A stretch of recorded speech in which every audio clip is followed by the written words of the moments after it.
ಅರೆ ಕಡಿಮೆ ಹಾಕು ಆದ್ರೆ ಅಸ್ಲಿ ಹಾಕು. MDH ಕಾಶ್ಮೀರಿ ಕೆಂಪು ಮೆಣಸಿನ ಪೌಡರ್.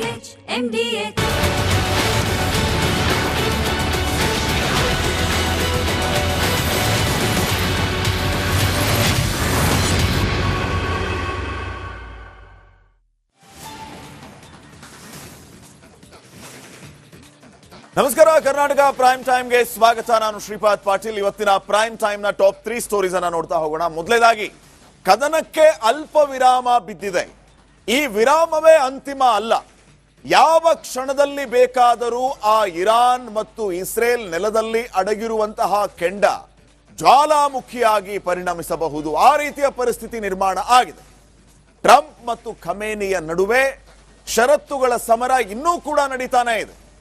ಅದಕ್ಕೆ ಓಕೆ ಅಂತ ಇವರಂತಾರೆ, ಅದಕ್ಕೆ ನಾಟ್ ಓಕೆ ಅಂತ ಅವರಂತಾರೆ. ಹಾಗಿದ್ರೆ ಕದನಕ್ಕೆ ಅಲ್ಪ ವಿರಾಮ ಬಿದ್ದಿರೋದು ಯಾವ ಕಾರಣಕ್ಕಾಗಿ ಮತ್ತು ಏನೆಲ್ಲ ಷರತ್ತುಗಳು, ಪ್ರಸ್ತಾಪಗಳು ಉಭಯ ದೇಶಗಳ ಮಧ್ಯೆ ಆಗಿದೆ? ಯಾವ ಕಾರಣಕ್ಕಾಗಿ ಸದ್ಯಕ್ಕೆ ಯುದ್ಧ ನಿಂತಿದೆ ಮತ್ತು ಎಷ್ಟು ದಿನ? ಇದನ್ನ ಇವತ್ತಿನ ಪ್ರೈಮ್ ಟೈಮ್ ಅಲ್ಲಿ ನೋಡ್ತಾ ಹೋಗೋಣ. ಇನ್ನ ಎರಡನೇ ಸ್ಟೋರಿ, ಕೊಲ್ಲಿಯಲ್ಲಿ ಕಂಪನ ಅಂತೂ ನಿಲ್ತಾ ಇಲ್ಲ. ನಾನು ಆಗ್ಲೇ ಹೇಳ್ತಾ ಇದ್ದೆ, ಕದನ ವಿರಾಮ ಘೋಷಣೆಯಾದ ನಂತರವೂ ಕೂಡ ದಾಳಿ ಕೆಲವು ಕಡೆ ಮುಂದುವರಿತಾ ಇದೆ. ಅದಕ್ಕೆ ಕಾರಣವನ್ನು ಕೂಡ ದಾಳಿ ಮಾಡ್ತಾ ಇರುವಂತವ್ರು ಕೊಡ್ತಾ ಇದ್ದಾರೆ. ಮಿಸೈಲ್ ಅಟ್ಯಾಕಿಂಗ್ ಆಗ್ತಾ ಇದೆ. ಹಾಗಿದ್ರೆ ಇದರ ಅರ್ಥ ಏನು?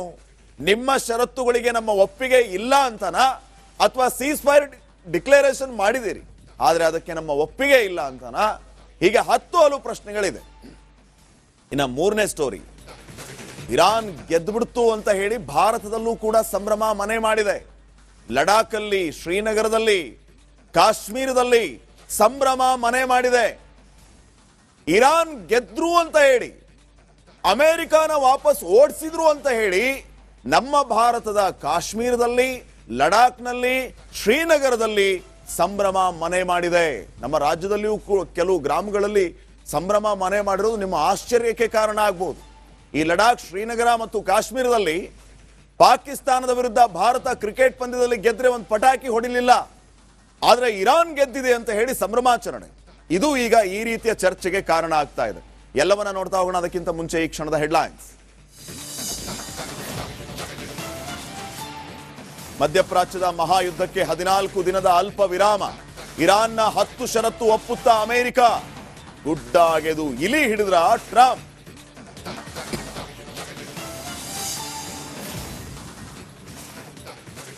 ಸೀಸ್ ಫೈರ್ ನಡುವೆಯೂ ಕೊಲ್ಲಿಯಲ್ಲಿ ನಿಲ್ಲದ ಕಂಪನ. ಇರಾನ್ನ ತೈಲಾಗಾರಗಳ ಮೇಲೆ ಮತ್ತೆ ದಾಳಿ.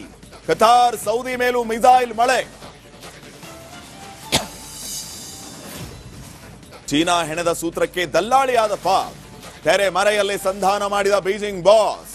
ಕಾಪಿ ಪೇಸ್ಟ್ ಮಾಡಿದ ತಗಲಾಕೊಂಡ ಶರೀಫ್.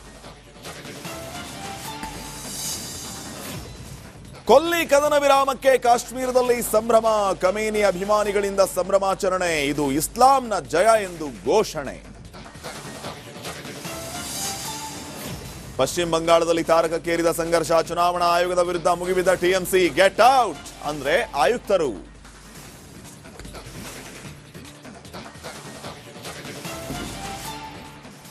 ಕರ್ನಾಟಕ ಪ್ರೈಮ್ ಟೈಮ್ಗೆ ಮತ್ತೊಮ್ಮೆ ಸ್ವಾಗತ. ನಾನು ಶ್ರೀಪಾದ್ ಪಾಟೀಲ್. ಸುದ್ದಿಗಳನ್ನ ಗಮನಿಸ್ತಾ ಹೋಗೋಣ. ಬರೋಬ್ಬರಿ 40 ದಿನಗಳ ಘನಘೋರ ಕೊಲ್ಲಿ ಕದನಕ್ಕೆ ಕೊನೆಗೂ 14 ದಿನಗಳ ಸಣ್ಣ ಬ್ರೇಕ್ ಬಿದ್ದಿದೆ. ಮೇಲಷ್ಟೇ ಮಿಸೈಲ್ಗಳ ಮಳೆ ಕಡಿಮೆಯಾಗಿದ್ದರೂ ಕೂಡ ಒಳಗೊಳಗೆ ಜ್ವಾಲಾಮುಖಿ ಧಗಧಗಿಸ್ತಾನೆ ಇದೆ. ಇದು ಯಾವ ಮಟ್ಟಿಗೆ ಯಾವಾಗ ಸ್ಫೋಟ ಆಗುತ್ತೆ ಹೇಳೋದಕ್ಕಾಗಲ್ಲ. ಒಂದು ವರದಿ ಇದೆ, ನೋಡ್ಕೊಂಬನ್ನಿ.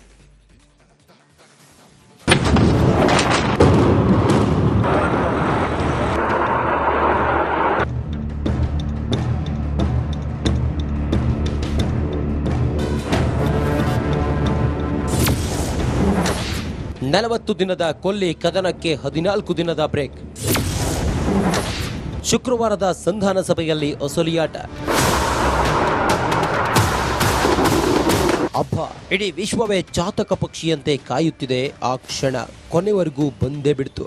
ಬರೋಬ್ಬರಿ 40 ದಿನದಿಂದ ಇರಾನ್, ಇಸ್ರೇಲ್ ಸೇರಿದಂತೆ ಕೊಲ್ಲಿಯ ದೇಶಗಳ ಮೇಲೆ ಬೀಳುತ್ತಿದ್ದ ಬೆಂಕಿ ಮಳೆ ತಣ್ಣಗಾಗಿದೆ. ಮಧ್ಯಪ್ರಾಚ್ಯದ ಆಕಾಶ ನಿರಾಳವಾಗಿದೆ.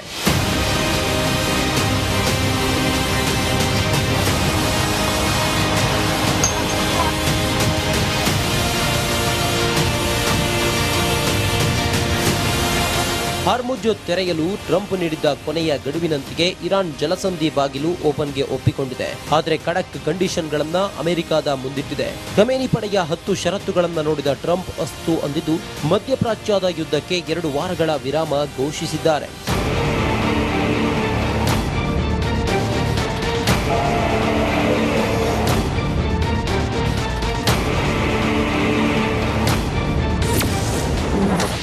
ವಿಶ್ವ ಶಾಂತಿಗೆ ಇಂದು ಅತಿದೊಡ್ಡ ದಿವಸ.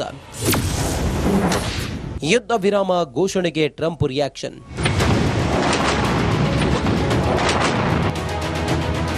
ಹೌದು, ಇರಾನ್ ಮತ್ತು ಇಸ್ರೇಲ್ ನಡುವಣ ರಣಕಾಳಗಕ್ಕೆ ಸಣ್ಣ ಬ್ರೇಕ್ ಘೋಷಿಸಿರುವ ಟ್ರಂಪ್ ವಿಶ್ವ ಶಾಂತಿಯ ವಿಚಾರದಲ್ಲಿ ಇವತ್ತು ಅತಿದೊಡ್ಡ ದಿನ ಎಂದು ಕರೆದಿದ್ದಾರೆ. ಎಲ್ಲರ ರೀತಿಯಲ್ಲೇ ಇರಾನ್ ಯುದ್ಧ ವಿರಾಮ ಬಯಸಿತ್ತು.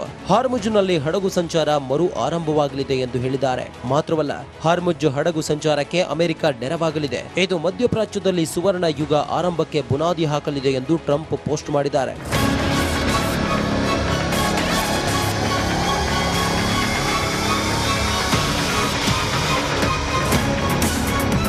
ಅಮೆರಿಕದ ಕದನ ವಿರಾಮದ ಪ್ರಸ್ತಾವನೆಯನ್ನ ಇರಾನ್ ಸಹ ಒಪ್ಪಿಕೊಂಡಿದೆ. ಅಮೆರಿಕದ ಮುಂದೆ ಇರಾನ್ 10 ಪ್ರಸ್ತಾವನೆ ಇಟ್ಟಿದ್ದು, ಪಾಕಿಸ್ತಾನದ ಇಸ್ಲಾಮಾಬಾದ್ನಲ್ಲಿ ಏಪ್ರಿಲ್ 10ರಿಂದ ಮಹತ್ವದ ಸಭೆ ನಡೆಯುವ ಸಾಧ್ಯತೆ ಇದೆ. ಯುದ್ಧ ವಿರಾಮ ಬೆನ್ನಲ್ಲೇ ಕಚ್ಚಾ ತೈಲ ಬೆಲೆ ಇಳಿಕೆ. ಕೊಲ್ಲಿ ರಾಷ್ಟ್ರಗಳ ಕದನಕ್ಕೆ ವಿರಾಮ ಬೀಳುತ್ತಿದ್ದಂತೆ ಇಡೀ ವಿಶ್ವದ ಆರ್ಥಿಕ ಚೈತನ್ಯ ವೃದ್ಧಿಯಾಗುವ ಲಕ್ಷಣ ಕಾಣುತ್ತಿದೆ. ಕಚ್ಚಾ ತೈಲದ ಬೆಲೆಯಲ್ಲಿ $16 ಕುಸಿತ ಕಂಡಿದ್ದು, ಬ್ಯಾರೆಲ್ ಕಚ್ಚಾ ತೈಲ ಬೆಲೆಯಲ್ಲಿ ಭಾರಿ ಇಳಿಕೆಯಾಗಿದೆ. $92 ಇದ್ದ ಬ್ಯಾರೆಲ್ ಕಚ್ಚಾ ತೈಲ ಇದೀಗ $69ಗೆ ಕುಸಿದಿದೆ.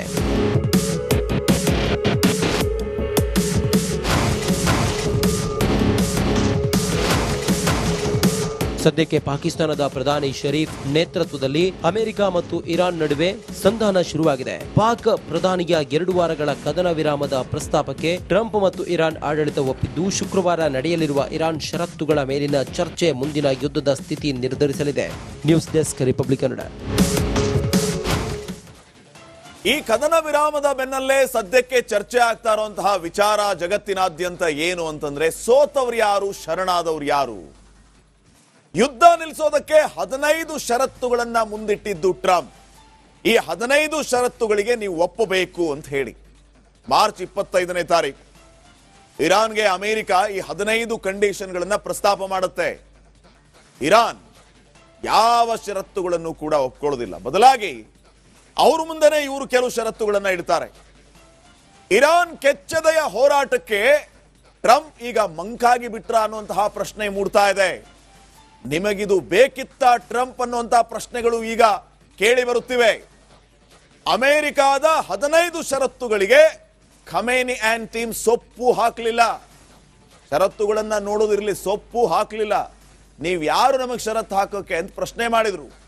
ನಮ್ಮ ಜಲಮಾರ್ಗದಲ್ಲಿ ಯಾವ ಹಡಗು ಬರಬೇಕು, ಯಾವ ಹಡಗು ಹೋಗ್ಬೇಕು ಅನ್ನೋದನ್ನ ನಾವು ಡಿಸೈಡ್ ಮಾಡ್ತೀವಿ. ನೀವು ಯಾರು ಅನ್ನುವಂಥ ಪ್ರಶ್ನೆಯನ್ನ ನೇರವಾಗಿ ಮಾಡಿದ್ದು ಇರಾನ್ ಅಮೆರಿಕಾಗೆ.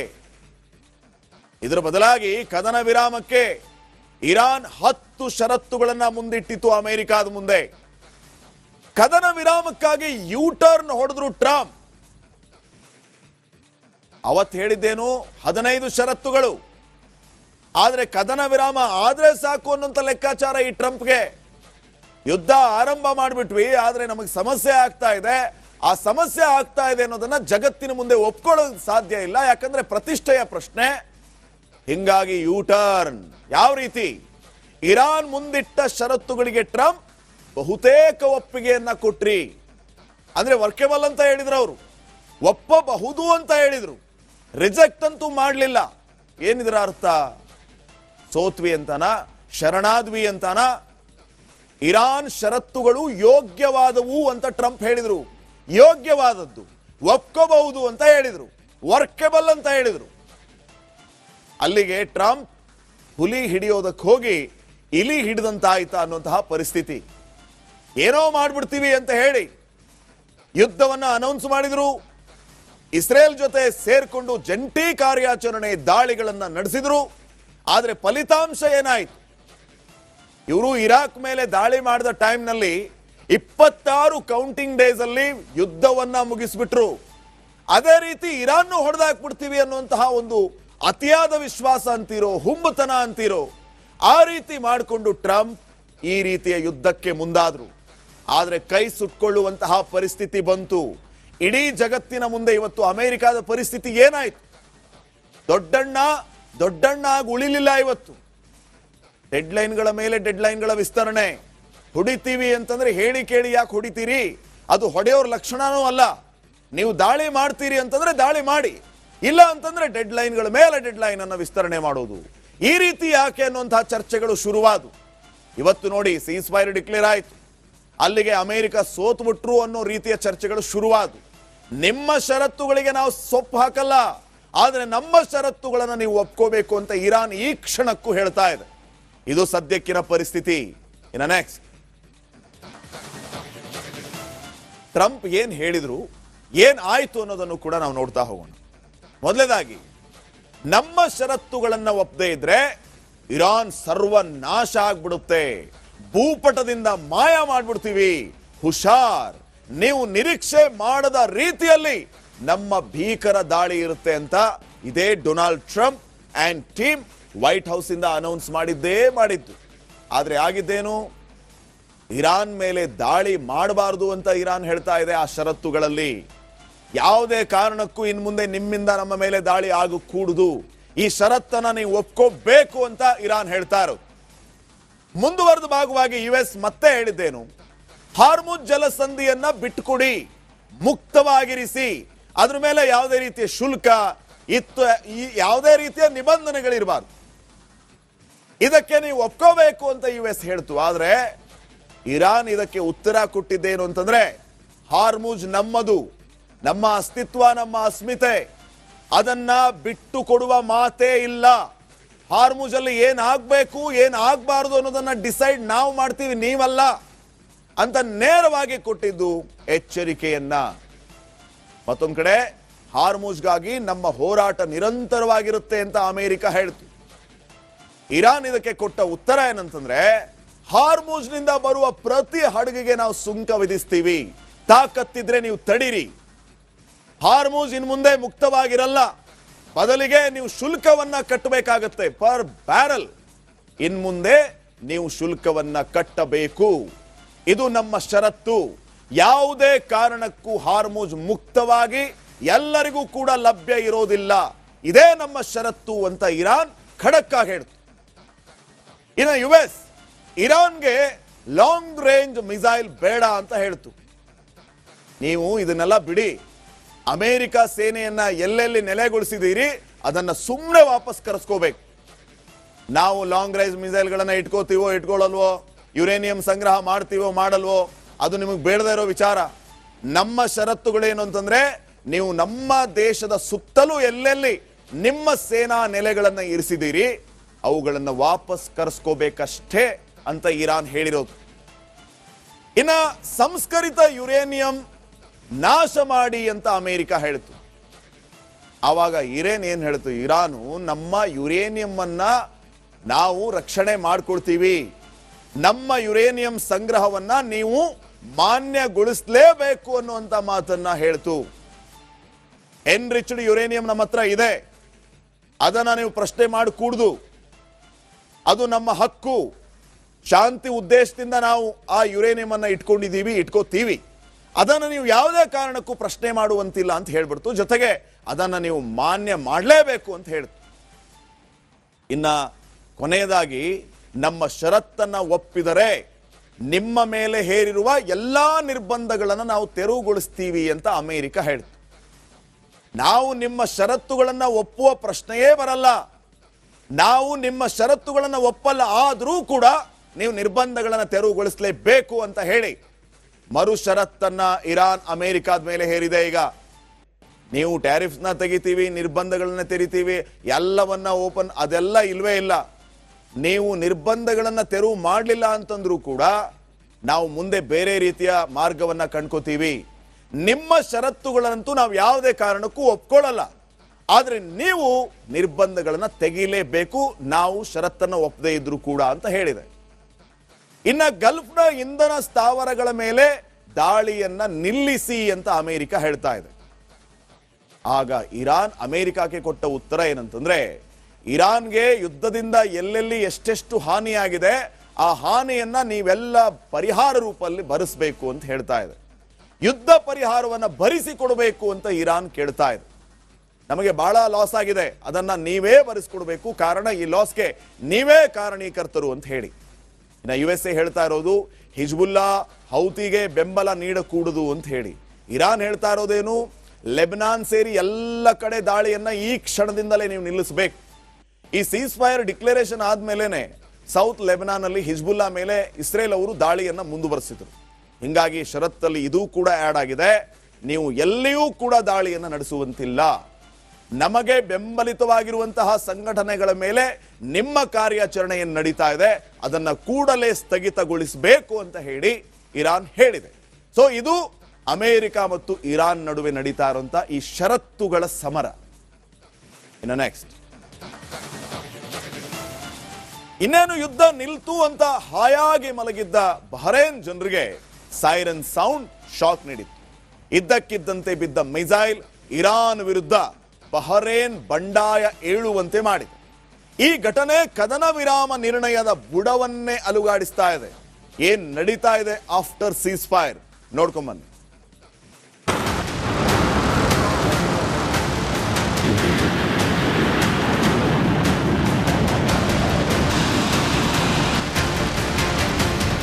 ನಾಳೆ ಕಳೆದ್ರೆ ನಾಡಿದ್ದೇ ಪಕ್ಕದ ಪಾಕಿಸ್ತಾನದಲ್ಲಿ ಇರಾನ್ ಇಸ್ರೇಲ್ ವಾರ್ನ ಸಂಧಾನ ಸಭೆ ಶುರುವಾಗಲಿದೆ. ಪಾಕಿಸ್ತಾನ ಪ್ರಧಾನಿ ಶಹಬಾಜ್ ಶರೀಫ್ ಮತ್ತು ಪಾಕ್ ಫೀಲ್ಡ್ ಮಾರ್ಷಲ್ ಮೂರು ದೇಶಗಳ ಮಧ್ಯವರ್ತಿಗಳು ಮತ್ತು ಸಂಧಾನಕಾರರಿಗೆ ಆತಿಥ್ಯವನ್ನು ನೀಡಲಿದ್ದಾರೆ. ಆದರೆ ಈ ನಡುವೆ ಬಹರೇನ್ನಲ್ಲಿ ನಡೆದಂತಹ ಅದೊಂದು ವಿದ್ಯಮಾನ ಕದನ ವಿರಾಮವೇ ಒಡೀಸ್ ಆಗುತ್ತಾ ಅನ್ನೋ ಅನುಮಾನಕ್ಕೆ ಎಡೆಮಾಡಿಕೊಟ್ಟಿದೆ.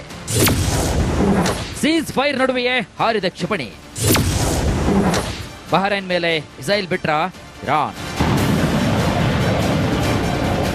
ಎಸ್, ಅತ್ತ ಅಮೆರಿಕ ಅಧ್ಯಕ್ಷ ಡೊನಾಲ್ಡ್ ಟ್ರಂಪ್ ಕೊಲ್ಲಿ ರಾಷ್ಟ್ರಗಳ ಕದನಕ್ಕೆ ವಿರಾಮವನ್ನು ಘೋಷಣೆ ಮಾಡ್ತಾ ಇದ್ದಂತೆ ಇತ್ತ ಬಹರೇನ್ ಮೇಲೆ ಮಿಸೈಲ್ ದಾಳಿಯಾಗಿದೆ. UAS ಆಪ್ತ ದೇಶದ ಮೇಲೆ ಇರಾನ್ ಕ್ಷಿಪಣಿ ಹಾರಿಸಿದೆ ಅಂತ ಬಹರೇನ್ ಬೆಂಕಿಯನ್ನು ಕಾರ್ತಾ ಇದೆ. ಕೇವಲ ಬಹರೇನ್ ಮಾತ್ರವಲ್ಲ, ಯುದ್ಧ ವಿರಾಮದ ಬೆನ್ನಲ್ಲೇ ಗಲ್ಫ್ ದೇಶಗಳಲ್ಲಿ ಮಿಸೈಲ್ ದಾಳಿಯ ಅಲರ್ಟ್ ಮೊಳಗಿದೆ. ಸೌದಿ ಅರೇಬಿಯಾ, ಕುವೈತ್, UAE ಮತ್ತು ಇಸ್ರೇಲ್ನಲ್ಲಿ ಸೈರನ್ ಸೌಂಡ್ ಮಾಡಿದೆ. ಕ್ಷಿಪಣಿ ದಾಳಿಯ ಮುನ್ನೆಚ್ಚರಿಕೆ ಬೆನ್ನಲ್ಲೇ ವಾಯು ರಕ್ಷಣಾ ವ್ಯವಸ್ಥೆ ಕೂಡ ಸಕ್ರಿಯಗೊಂಡಿವೆ.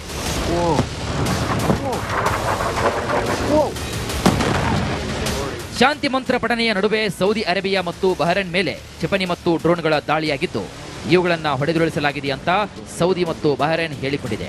ಆದರೆ ಇರಾನ್ ಕಡೆಯಿಂದ ಹಾರಿ ಬಂದ ಈ ಮಿಸೈಲ್ಗಳನ್ನ ಕದನ ವಿರಾಮ ಘೋಷಣೆಗೂ ಮುನ್ನವೇ ಲಾಂಚ್ ಮಾಡಲಾಗಿತ್ತಾ ಅನ್ನೋ ಚರ್ಚೆ ಕೂಡ ಶುರುವಾಗಿದೆ. ಬಹರೇನ್ನಲ್ಲಿ ಬಿದ್ದದ್ದು ಅಮೆರಿಕದ ಮಿಸೈಲ್.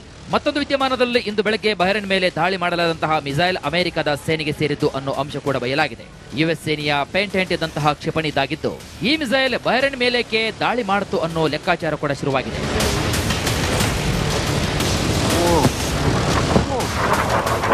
ಮಧ್ಯಪ್ರಾಚ್ಯದಲ್ಲಿ ಪರಿಸ್ಥಿತಿ ತಿಳಿಗೊಳ್ಳುವ ಮುನ್ನವೇ ಸೈರನ್ಗಳು ಮೊಳಗುತ್ತಿವೆ. ಅಲ್ಲೊಂದು ಇಲ್ಲೊಂದು ಮಿಸೈಲ್ ಬೀಳ್ತಿವೆ. ಕದನ ವಿರಾಮದ ಬಳಿಕ ಈ ಮಿಸೈಲ್ಗಳು ಇರಾನ್ ಕಡೆಯಿಂದ ಹಾರಿದ್ರೆ ಶುಕ್ರವಾರಕ್ಕೂ ಮುನ್ನವೇ ಕದನ ವಿರಾಮ ಮುರಿದು ಬೀಳೋದು ಫಿಕ್ಸ್.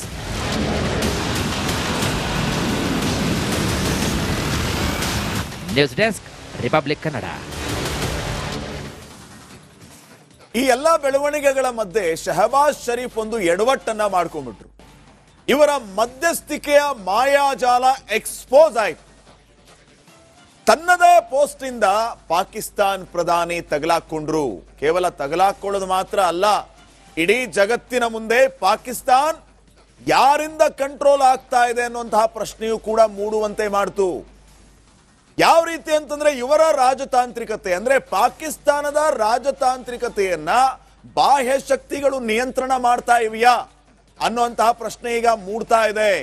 ಕಾರಣ ನನ್ನ ಪಕ್ಕದಲ್ಲಿ ನೀವೇನು ಎರಡು ಪೋಸ್ಟ್ಗಳ ಫೋಟೋನ ಗಮನಿಸ್ತಾ ಇದ್ದೀರಲ್ಲ, ಪಾಕಿಸ್ತಾನದ ಸಂಧಾನ ಮಧ್ಯಸ್ಥಿಕೆ ಎಲ್ಲವೂ ಬರೀ ಬುರುಡೆ ಅನ್ನೋದನ್ನ ಸಾರಿ ಸಾರಿ ಹೇಳ್ತಾ ಇವೆ.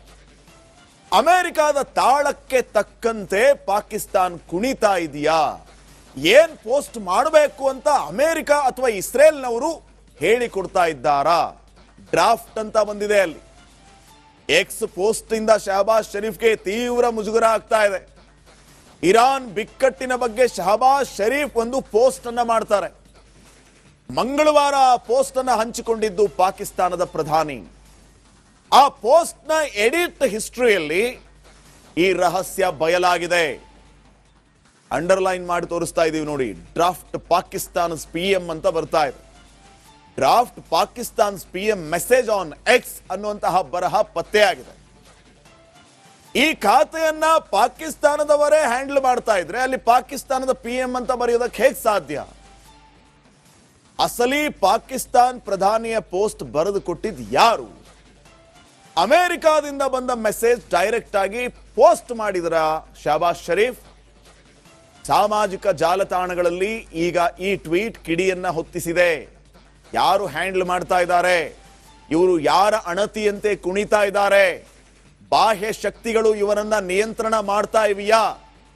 ಇವರು ಅವರ ತಾಳಕ್ಕೆ ತಕ್ಕಂಗೆ ಕುಣಿತಾ ಇದ್ದಾರಾ ಅನ್ನುವಂತಹ ಪ್ರಶ್ನೆ. ಅಲ್ಲಿಗೆ ಮಧ್ಯಸ್ಥಿಕೆ ಅನ್ನುವಂಥದ್ದು ಬರೀ ಬುರುಡೆ ಬೂಟಾಟಿಕೆ. ಇವರ ಮಧ್ಯಸ್ಥಿಕೆ ಅನ್ನುವಂಥದ್ದೇ ಇಲ್ಲ. ತಾವೇ ಮಾಡಿಕೊಂಡ ಪೋಸ್ಟ್ನ ಮೂಲಕ ತಾವೇ ತಗಲಾಕೊಂಡು ಎಡವಟ್ಟನ್ನ ಮಾಡಿಕೊಂಡ್ರು ಪಾಕಿಸ್ತಾನದ ಪ್ರಧಾನಿ ಅನ್ನುವಂಥದ್ದನ್ನ ಈ ಪೋಸ್ಟ್ ಸಾರಿ ಸಾರಿ ಹೇಳ್ತಾ ಇದೆ. ಇನ್ನ ನೆಕ್ಸ್ಟ್ ನಾವು ನೋಡ್ತಾ ಹೋದ್ರೆ, ಹಾಗಿದ್ರೆ ಯಾರು ಮಧ್ಯಸ್ಥಿಕೆಯನ್ನು ವಹಿಸಿದ್ದು? ಯಾರು ಯುದ್ಧವನ್ನ ನಿಲ್ಲಿಸಿದ್ದು? ಯಾರಿಂದ ಇದೆಲ್ಲವೂ ಕೂಡ ಸಾಧ್ಯವಾಯಿತು? ಯಾರ ಪಾತ್ರ ಇದರಲ್ಲಿ ಮುಖ್ಯವಾಗ್ತಾ ಇದೆ ಅನ್ನೋದನ್ನು ಕೂಡ ನಾವು ಗಮನಿಸಬೇಕಾಗುತ್ತೆ. ಸೀಸ್ಫೈರ್ ಅಸಲಿ ಸೂತ್ರಧಾರಿ ಪಾಕಿಸ್ತಾನ್ ಅಲ್ಲವೇ ಅಲ್ಲ. ಈ ಕದನ ವಿರಾಮದ ಹಿಂದೆ ಇರುವಂತದ್ದು ಪಾಕಿಸ್ತಾನ್ ಅಲ್ಲವೇ ಅಲ್ಲ. ಚೀನಾ ಕಟ್ಟಿದ ಆಟಕ್ಕೆ ಪಾತ್ರಧಾರಿಯಾಗಿದ್ದು ಮಾತ್ರ ಈ ಪಾಕಿಸ್ತಾನ್. ಅಸಲಿಗೆ ಚೀನಾ ಇಲ್ಲಿ ಮಹತ್ವದ ಪಾತ್ರವನ್ನ ವಹಿಸಿದೆ. ಮರೆಯಲ್ಲೇ ನಿಂತು ತಂತ್ರ ಹೂಡಿದ್ದು ಬೀಜಿಂಗ್ನ ಬಾಸ್. ಇರಾನ್ ಸರ್ವನಾಶದ ಟ್ರಂಪ್ ಪ್ಲಾನ್ಗೆ ಬ್ರೇಕ್ ಹಾಕಿದ್ದು ಚೀನಾ. ಪಾಕಿಸ್ತಾನ್ ಈಗ ತನ್ನ ಭುಜವನ್ನ ತಾನೇ ತಡ್ಕೊಳ್ತಾ ಇರುವಂಥದ್ದು. ನಾವು ಯುದ್ಧವನ್ನ ನಿಲ್ಲಿಸಿದ್ವಿ, ಆದರೆ ಅಸಲಿ ಎತ್ತು ಯುದ್ಧವನ್ನ ನಿಲ್ಲಿಸಿದ್ದು ಉಭಯ ದೇಶಗಳಿಗೆ ಒತ್ತಡ ಹಾಕಿದ್ದು ಚೀನಾ. ಈ ಕಡೆ ಅಮೆರಿಕಾಗೆ, ಈ ಕಡೆ ಇರಾನ್ಗೆ. ಕದನ ವಿರಾಮದ ರೂವಾರಿ ಚೀನಾ ಅಂತ ಸ್ವತಃ ಟ್ರಂಪ್ ಕೂಡ ಹೇಳಿದ್ರು. ಇರಾನ್ ಆಡಳಿತವನ್ನ ಸಂಧಾನಕ್ಕೆ ಒಪ್ಪಿಸಿದ್ದೇ ಈ ಚೀನಾ. ಈ ಕಡೆ ಇರಾನ್ ಅನ್ನು ಕೂಡ ಒಪ್ಪಿಸ್ತು. ಮಾತುಕತೆ ಸಂಧಾನಕ್ಕೆ ನೀವು ಒಪ್ಪಲೇಬೇಕು ಅಂತ ಹೇಳಿ. ಈ ಕಡೆ ಅಮೆರಿಕಾದ ಮೇಲೆಯೂ ಕೂಡ ಒತ್ತಡ ಹೇರುವಂತ ಕೆಲಸ ಆಯಿತು. ಅದನ್ನ ಸ್ವತಃ ವೈಟ್ ಹೌಸ್ ಒಪ್ಕೊಂತು. ಚೀನಾ ಮಧ್ಯಸ್ಥಿಕೆಯನ್ನು ವಹಿಸ್ತಾ ಇರೋದಕ್ಕೆ, ಚೀನಾ ಹೇಳ್ತಾ ಇರೋದಕ್ಕೆ ನಾವು ಕದನ ವಿರಾಮವನ್ನ ಘೋಷಣೆ ಮಾಡ್ತಾ ಇದ್ದೀವಿ ಅಂತ ಹೇಳಿ. ಇಷ್ಟೇ ಅಲ್ಲ, ಪಾಕಿಸ್ತಾನ್, ಟರ್ಕಿ, ಈಜಿಪ್ಟ್ ಇದರ ಮೇಲೆಯೂ ಕೂಡ ಬೀಜಿಂಗ್ ಒತ್ತಡವನ್ನ ಹಾಕಿದೆ. ಟೆಹರಾನ್ ಮೇಲೆ ರಾಜತಾಂತ್ರಿಕ ಒತ್ತಡ ಹೇರಿದ್ದು ಇದೇ ಚೀನಾ. ಚೀನಾ ಮಾತುಕತೆಗಳಿಗೆ ಕೊನೆಗೂ ಖಮೇನಿ ಪಡೆ ಮಣಿದಿದೆ. ಅಲ್ಲಿಗೆ ಚೀನಾ ಇದರೆಲ್ಲರ ಕ್ರೆಡಿಟ್ ಅನ್ನ ತಗೋಬಹುದು. ಚೀನಾ ಕದನ ವಿರಾಮದ ಬಗ್ಗೆ ಇಲ್ಲಿಯವರೆಗೂ ಕೂಡ ತುಟಿ ಪಿಟಕ್ಕಂದಿಲ್ಲ ಆಫಿಷಿಯಲಿ. ಆದರೆ ಸ್ವತಃ ಟ್ರಂಪ್ ಒಪ್ಕೊಂಡಿರೋದೇನು ಅಂತಂದ್ರೆ, ಚೀನಾ ಬಂದಿದ್ದಕ್ಕೆ ನಾವು ಒಪ್ಕೊಂಡಿದ್ದೀವಿ ಅಂತ ಹೇಳಿ. ಈ ಕಡೆ ಇರಾನ್ ಕೂಡ ಈ ಮಧ್ಯಸ್ಥಿಕೆಯನ್ನ ಒಪ್ಕೊಂಡಿರೋದು.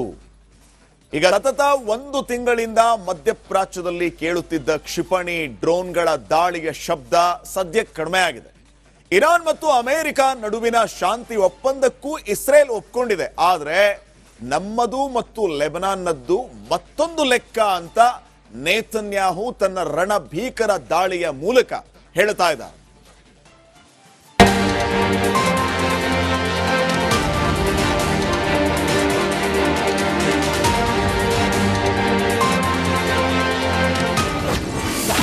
ಕದನ ವಿರಾಮ ನಮಗೆ ಓಕೆ, ಲೆಬನಾನ್ ಯಾಕೆ?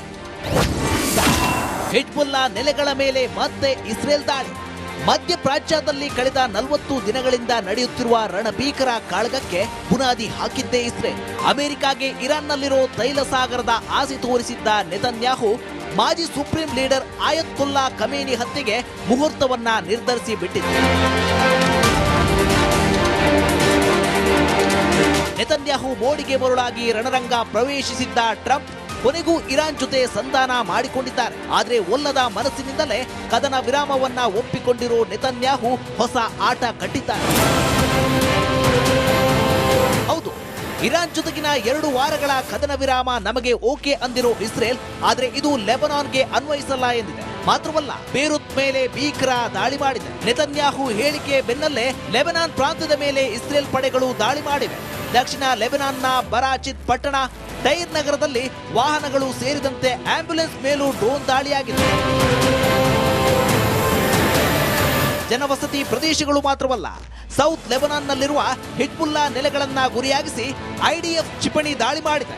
ಲೆಬನಾನ್ ಮೇಲೆ ದಾಳಿ ಮಾಡಬಾರದು ಅನ್ನೋದು ಸಹ ಇರಾನ್ನ ದಶ ಷರತ್ತುಗಳಲ್ಲಿ ಒಂದಾಗಿದ್ದು, ಇಸ್ರೇಲ್ನ ಈ ನಡೆ ಶುಕ್ರವಾರದ ಸಂಧಾನ ಸಭೆಯ ಮೇಲೆ ಪರಿಣಾಮ ಬೀರೋದು fake. News desk, Republic Kannada. Hormuz ಜಲಮಾರ್ಗದ ವಿಚಾರ ಈಗ ಭಾರಿ ಚರ್ಚೆ ಆಗ್ತಾ ಇರುವಂತದ್ದು. ಮುಖ್ಯವಾಗಿ ಟೋಲ್ ಫಿಕ್ಸ್ ಮಾಡಿದರೆ ಮತ್ತೆ ಏನೆಲ್ಲ ವೇರಿಯೇಷನ್ಸ್ ಆಗುತ್ತೆ ಅಂತ ಹೇಳಿ ಇರಾನ್ ಈ ಹಾರ್ಮುಜ್ನ ವಿಚಾರವಾಗಿ ಹಲವು ಷರತ್ತುಗಳನ್ನ ಮುಂದಿಟ್ಟಿದೆ. ವಾಣಿಜ್ಯ ಹಡಗುಗಳಿಗೆ ಹಾರ್ಮುಜ್ ಮಾರ್ಗ ಓಪನ್ ಆಗಿರುತ್ತೆ, ಆದರೆ ಜಲಸಂಧಿಗೆ ಶುಲ್ಕ ಕಟ್ಟಿದ್ರೆ ಮಾತ್ರ. ಇನ್ಮುಂದೆ ನೀವು ಪ್ರತಿ ಹಡಗುಗಳಿಗೆ ಶುಲ್ಕವನ್ನ ಕಟ್ಟಲೇಬೇಕು, ಅಂದಾಗ ಮಾತ್ರ ನಿಮಗೆ ಅವಕಾಶವನ್ನ ಕೊಡ್ತೀವಿ. ಈಗ ಎಲ್ಲ ಕಡೆ ತೊಂದರೆ ಆಗ್ತಾ ಇರೋದನ್ನ ನೀವು ಗಮನಿಸ್ತಾ ಇದ್ದೀರಲ್ಲ. ಆಟೋ ಗ್ಯಾಸ್ ಸಿಗ್ತಾ ಇಲ್ಲ, ಡೊಮೆಸ್ಟಿಕ್ ಸಿಲಿಂಡರ್ಗಳು ಸಿಗ್ತಾ ಇಲ್ಲ, ಕಮರ್ಷಿಯಲ್ ಸಿಲಿಂಡರ್ಗಳು ಸಿಗ್ತಾ ಇಲ್ಲ. ಹಾರ್ಮುಜ್ನಲ್ಲಿ ಹಡಗುಗಳು ನಿಂತಿವೆ, ಆ ಫ್ಲೋ ಸ್ಟಾಪ್ ಆಗಿದೆ. ಹಿಂಗಾಗಿ ಇಲ್ಲೆಲ್ಲ ಕಡೆ ತೊಂದರೆ ಆಗ್ತಾ ಇದೆ. ಇನ್ಮುಂದೆ ಆ ಫ್ಲೋ ಯಾವುದೇ ಕಾರಣಕ್ಕೂ ತೊಂದರೆಗೆ ಈಡಾಗೋದಿಲ್ಲ, ಆದರೆ ನೀವು ಶುಲ್ಕವನ್ನ ಕಟ್ಟಬೇಕು ಅಂತ ಹೇಳಿ. ಈ ಕಡೆ ಅಮೆರಿಕಾದ ಕಠಿಣ ಷರತ್ತುಗಳನ್ನ ಇರಾನ್ ಸೇನೆ ಒಪ್ಪಿಲ್ಲ. ಏನವರ ಷರತ್ತುಗಳು ಅಂತಂದ್ರೆ ಹಾರ್ಮುಜ್ ಮುಕ್ತವಾಗಬೇಕು ಅನ್ನುವಂಥದ್ದು. ಇದು ಯಾವುದಕ್ಕೂ ಇರಾನ್ ಸೊಪ್ಪೆ ಹಾಕಿಲ್ಲ. ಹಾರ್ಮುಜ್ ಇಂದ ಬರುವ ಪ್ರತಿ ಹಡಗಿಗೂ ಕೂಡ ಸುಂಕವನ್ನ ಕಟ್ಟಲೇಬೇಕು. ಪ್ರತಿ ಕಚ್ಚಾ ತೈಲ ಬ್ಯಾರೆಲ್ಗೆ ಲೇಟೆಸ್ಟ್ ಅಪ್ಡೇಟ್ ಏನು ಅಂತಂದ್ರೆ ವೀಕ್ಷಕರೇ, ಪ್ರತಿ ಕಚ್ಚಾ ತೈಲ ಬ್ಯಾರೆಲ್ಗೆ $1 ಅನ್ನ ನಿಗದಿ ಮಾಡ್ತಾ ಇದೆ ಇರಾನ್. $1 ಕ್ರೂಡ್ ಆಯಿಲ್ ಬ್ಯಾರಲ್ಗೆ $1 ಅನ್ನ ನಿಗದಿ ಮಾಡ್ತಾ ಇದೆ. ಆ ಶುಲ್ಕವನ್ನ ಹೇಗ್ ಪಾವತಿ ಮಾಡಬೇಕು ಅಂತಂದ್ರೆ ಕ್ರಿಪ್ಟೋ ಕರೆನ್ಸಿಯಿಂದಲೇ ಪಾವತಿಸಬೇಕು ಶುಲ್ಕವನ್ನ. ಹಾರ್ಮುಜ್ ಸುರಕ್ಷತೆಗೆ ಇರಾನ್ನಿಂದ ಕಾನೂನು ಕೂಡ ಆಗ್ತಾ ಇದೆ. ಯಾವುದೇ ದೇಶದ ಹಡಗು ಬರಲಿ, ನೀವು ಶುಲ್ಕವನ್ನ ಪಾವತಿಸಿದಿರಿ ಅಂತಂದ್ರೆ ಬೆಂಗಾವಲಾಗಿ ನಾವಿರ್ತೀವಿ. ಹಾರ್ಮುಜ್ ಜಲಮಾರ್ಗವನ್ನ ದಾಟಿಸಿಕೊಡುವ ಜವಾಬ್ದಾರಿ ನಮ್ಮದು ಅಂತ ಇರಾನ್ ಹೇಳ್ತಾ ಇದೆ. ಇನ್ನ ಹಾರ್ಮುಜ್ನಿಂದ ಬರುವಂತಹ ಹಣ ಏನಿದೆ ಅದನ್ನ ಓಮನ್ಗೂ ಕೂಡ ಹಂಚಿಕೆ ಮಾಡಲಾಗುತ್ತೆ ಅಂತ ಇರಾನ್ ಹೇಳ್ತಾ ಇದೆ. ಈ ಹಾರ್ಮುಜ್ ಜಲಮಾರ್ಗ ಇದೆಯಲ್ಲ ವೀಕ್ಷಕರೇ, ಇದನ್ನ ಓಮನ್ ಮತ್ತು ಈ ಕಡೆ ಇರಾನ್ ಹಂಚಿಕೊಂಡಿದೆ. 34 ಕಿಲೋಮೀಟರ್ ವಿಸ್ತಾರ, ಇಬ್ಬರೂ ಕೂಡ ಈ ಗಡಿಯನ್ನ ಹಂಚಿಕೊಂಡಿದ್ದಾರೆ. ಹಿಂಗಾಗಿ ಈ ಹಾರ್ಮುಜ್ ಜಲಮಾರ್ಗದಿಂದ ಬರುವಂತಹ ಹಣ ಏನಿದೆ ಅದನ್ನ ಓಮನ್ಗೂ ಕೂಡ ನಾವು ಹಂಚ್ತೀವಿ ಅಂತ ಇರಾನ್ ಹೇಳ್ತಾ ಇದೆ. USA ಮುಂದೆ ಪ್ರಸ್ತಾಪ ಮುಂದೆ ಇಟ್ಟಿರುವಂತದ್ದು ಖಮೇನಿ ಪಡೆ. ಇರಾನ್ನ ಈ ಷರತ್ತಿಗೂ ಕೂಡ ಡೊನಾಲ್ಡ್ ಟ್ರಂಪ್ ಈಗಾಗಲೇ ಒಪ್ಪಿಗೆಯನ್ನ ಕೊಟ್ಟಿದ್ದಾರೆ. ಶುಲ್ಕ ಎಷ್ಟು ಅನ್ನೋದು ಶುಕ್ರವಾರ ನಿರ್ಧಾರ ಆಗುತ್ತೆ. ಸದ್ಯಕ್ಕೆ ಪರ್ ಕ್ರೂಡ್ ಆಯಿಲ್ ಬ್ಯಾರಲ್ $1 ಅಂತ ಹೇಳ್ತಾ ಇದ್ದಾರೆ. ಇದು ಹೆಚ್ಚು ಆಗ್ಬೋದು, ಕಡಿಮೆನೂ ಆಗ್ಬೋದು. ಶುಕ್ರವಾರ ನಡೆಯುವಂತಹ ಸಭೆಯಲ್ಲಿ ಇವೆಲ್ಲವೂ ಕೂಡ ಡಿಸೈಡ್ ಆಗುತ್ತೆ. ಹಾರ್ಮುಜ್ ಇನ್ನಷ್ಟು ತುಟ್ಟಿ ಆಗತ್ತಾ ಅಥವಾ ಎಲ್ಲರಿಗೂ ಕೂಡ ಎಟುಕುತ್ತಾ ಕಾದ್ ನೋಡೋಣ. ಇನ್ನು ನೆಕ್ಸ್ಟ್, ಕೊಲ್ಲಿಯಲ್ಲಿ ಕದನ ವಿರಾಮ ಘೋಷಣೆ ಮಾಡಿರೋದನ್ನ ಕಣಿವೆ ರಾಜ್ಯದಲ್ಲಿ ಸಂಭ್ರಮ ಮನೆ ಮಾಡಿತ್ತು. ಲಡಾಖ್, ಶ್ರೀನಗರ ಸೇರಿದಂತೆ ಕಾಶ್ಮೀರದ ಹಲವು ಕಡೆ ಸಂಭ್ರಮಾಚರಣೆ ನಡೆದಿದೆ. ಒಂದು ವರದಿ ಇದೆ, ನೋಡ್ಕೊಂಬನ್ನಿ.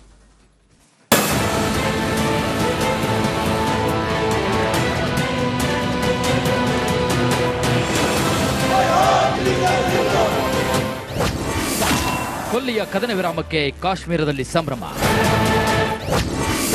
ಖಮೇನಿ ಅಭಿಮಾನಿಗಳಿಂದ ಸಂಭ್ರಮಾಚರಣೆ. ಅಮೆರಿಕ ಮತ್ತು ಇಸ್ರೇಲ್ ಮೈತ್ರಿ ಪಡೆ ಇರಾನ್ ವಿರುದ್ಧ ರಣಸಮರವನ್ನು ನಿಲ್ಲಿಸಿರುವುದು ಭಾರತದಲ್ಲಿರುವಂತಹ ಮುಸ್ಲಿಮರಿಗೆ ಖುಷಿಯನ್ನ ನೀಡಿದೆ. ಕಣಿವೆ ರಾಜ್ಯ ಕಾಶ್ಮೀರ ಮತ್ತು ಲಡಾಖ್ನಲ್ಲಿ ಸುಪ್ರೀಂ ಲೀಡರ್ ಖಮೇನಿ ಅಭಿಮಾನಿಗಳು ಸಂಭ್ರಮಾಚರಣೆಯನ್ನ ಮಾಡಿದರು.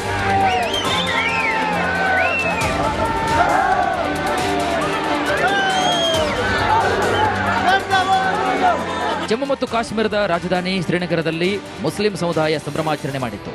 ಪಟಾಕಿಗಳನ್ನು ಸಿಡಿಸಿ, ಸಿಹಿಯನ್ನ ಹಂಚಿ ಇರಾನ್ ಪಡೆಗಳ ಹೋರಾಟಕ್ಕೆ ಜೈಕಾರ ಕೂಗಿದ್ರು. ಟ್ರಂಪ್ ನೆತನ್ಯಾಹು ಸೇನೆಗೆ ಧಿಕ್ಕಾರ ಅಂದರು.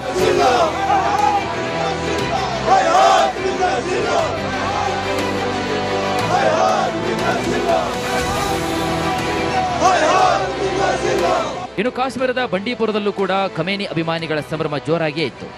ಆಯತೊಲ್ಲಾ ಅಲಿ ಖಮೇನಿ ಫೋಟೋವನ್ನು ಹಿಡಿದುಕೊಂಡು ಮೆರವಣಿಗೆ ಮಾಡಿದ ಯುವಕರು ಅಮೆರಿಕ ವಿರುದ್ಧ ದಿಗ್ವಿಜಯ ಸಾಧಿಸಿದ ಹುಮ್ಮಸ್ಸಿನಲ್ಲಿದ್ದರು.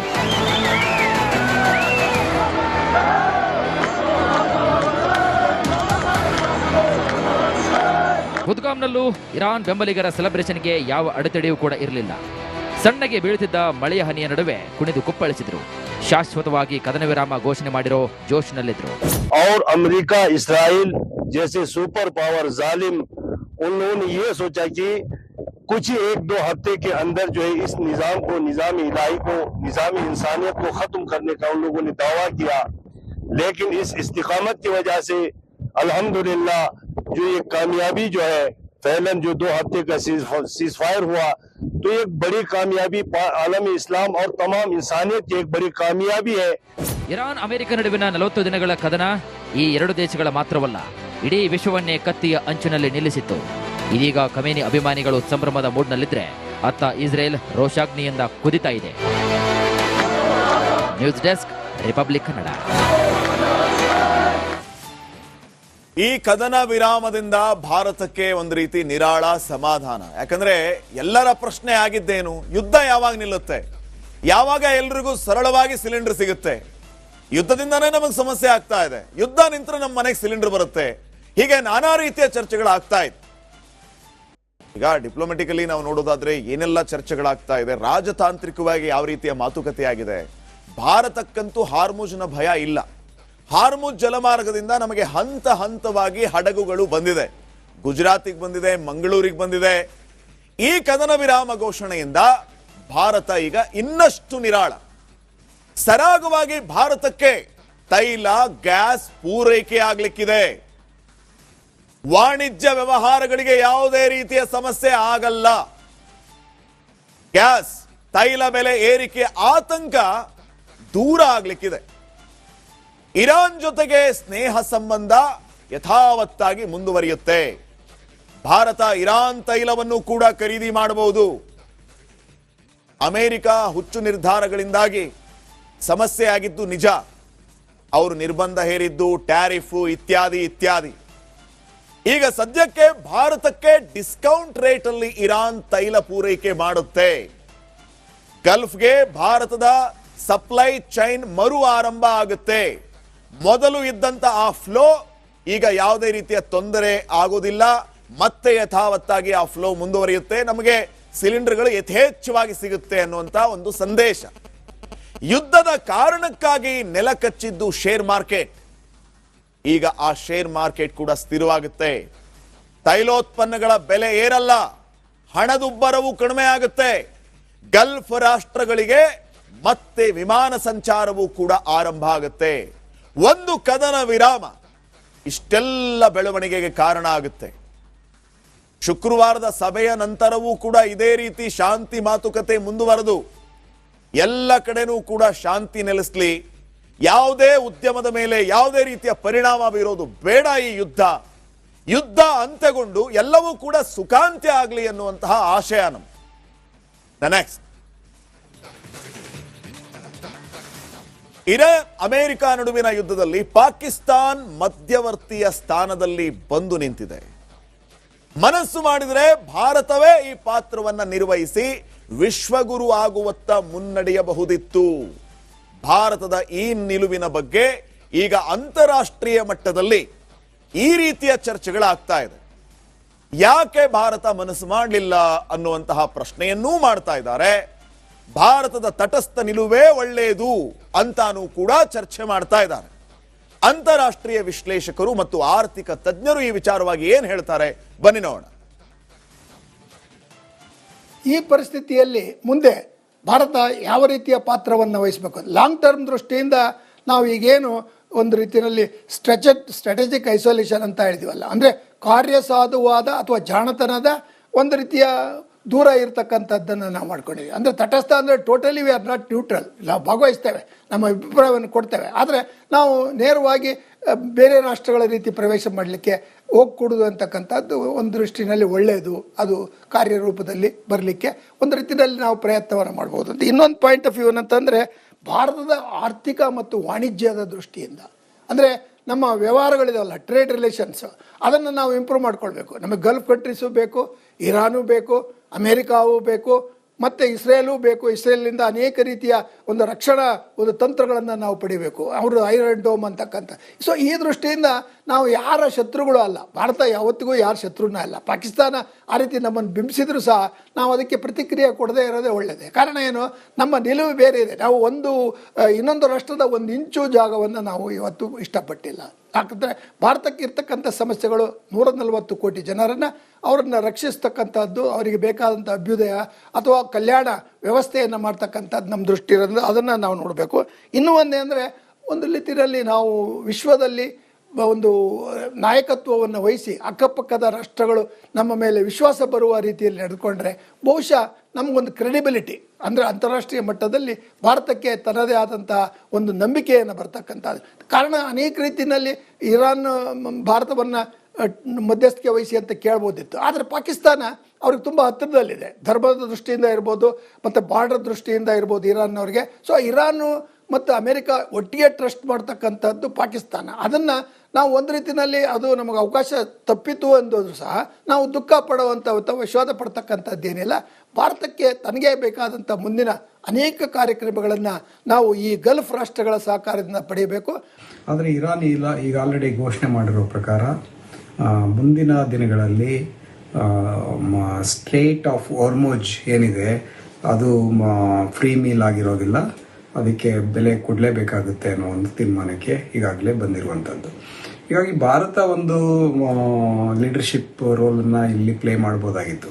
ಭಾರತ ರಾಷ್ಟ್ರ ಒಂದು ವಿಶ್ವಶಾಂತಿಯನ್ನು ಬಯಸುವಂಥ ರಾಷ್ಟ್ರ ಮತ್ತು ವಿಶ್ವದಲ್ಲಿ ಒಂದು ಲೀಡರ್ ಆಗುವಂತಹ ಒಂದು ಅವಕಾಶ ಈ ಒಂದು ಸಿಚುವೇಷನಲ್ಲಿ ಇತ್ತು.